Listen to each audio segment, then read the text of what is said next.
કેમ છો બધા? જય શ્રી કૃષ્ણ. હું નિયતિ વ્યાસ આજના યુટ્યુબના વિડીયોમાં તમારું સ્વાગત કરું છું.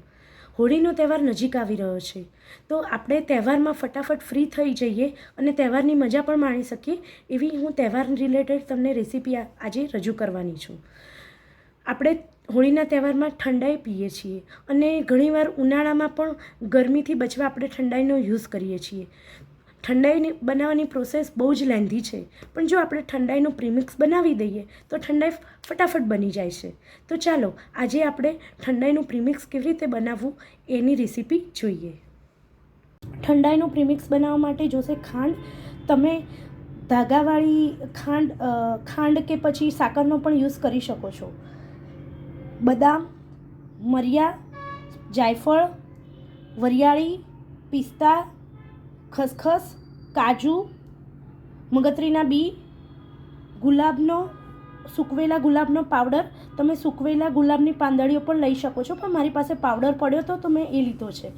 અને આપણે ઠંડા બનાવીશું એના માટે 1 ગ્લાસ દૂધ. હવે એક મિક્સર જારમાં વરિયાળી, મરિયા, જાયફળ, પિસ્તા,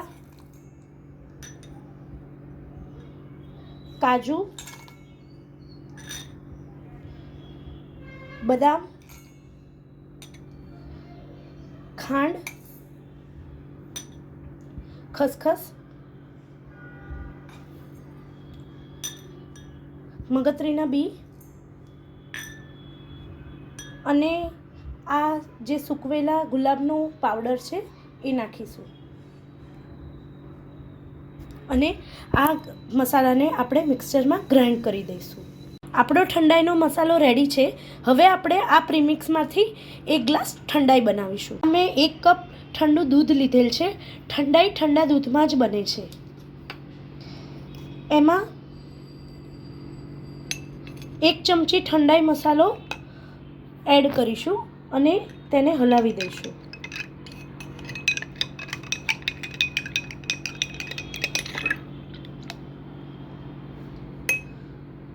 અને આપણી ઠંડાઈને પિસ્તા વડે ગાર્નિશ કરીશું.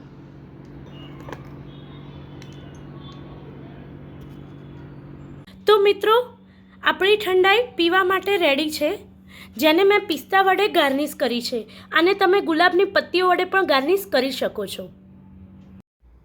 તમને બધાને મારી આ ઠંડાઈના પ્રીમિક્સની રેસીપી કેવી લાગી એ મને જણાવજો.